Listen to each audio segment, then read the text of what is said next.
You can become lucky. நீங்க நினைச்சதெல்லாம் ரொம்ப ஈஸியா நடக்கும் இஃப் யூ டூ திஸ். என்னன்னா, மேக் காட் லவ் யூ. அதான் சீக்ரெட். நீங்க ஒரு ப்ராடக்ட் வாங்குறீங்க, அந்த ப்ராடக்ட் நல்லா இல்லைன்னு சொல்றீங்கன்னா நீங்க அந்த மேனுஃபேக்சரரை கம்ப்ளைண்ட் பண்றீங்கன்னு அர்த்தம். நீங்க ஒரு சர்வீஸ் வாங்குறீங்க, அந்த சர்வீஸ் நல்லா இல்லைன்னா அந்த சர்வீஸ் ப்ரொவைடரை கம்ப்ளைண்ட் பண்றீங்கன்னு அர்த்தம். அப்ப நீங்க உங்களையே லவ் பண்ணலன்னா நீங்க மேனுஃபேக்சரை கம்ப்ளைண்ட் பண்றீங்கன்னு அர்த்தம். அதாவது காடியே நீங்க கம்ப்ளைண்ட் பண்றீங்கன்னு அர்த்தம். when you complain God, he will not give you what you want in life.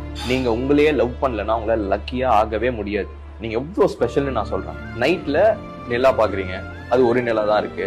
ஆனா அதுக்கு 8 பில்லியன் டிஃபரெண்ட் பெர்ஸ்பெக்டிவ்ஸ் இருக்கு. அதாவது 8 பில்லியன் பீப்புள் அது டிஃபரெண்டா பார்த்துட்டு இருக்காங்க. நீங்க எப்படி பாக்குறீங்களோ அந்த மாதிரி வேற யாருமே அதை பார்க்கல.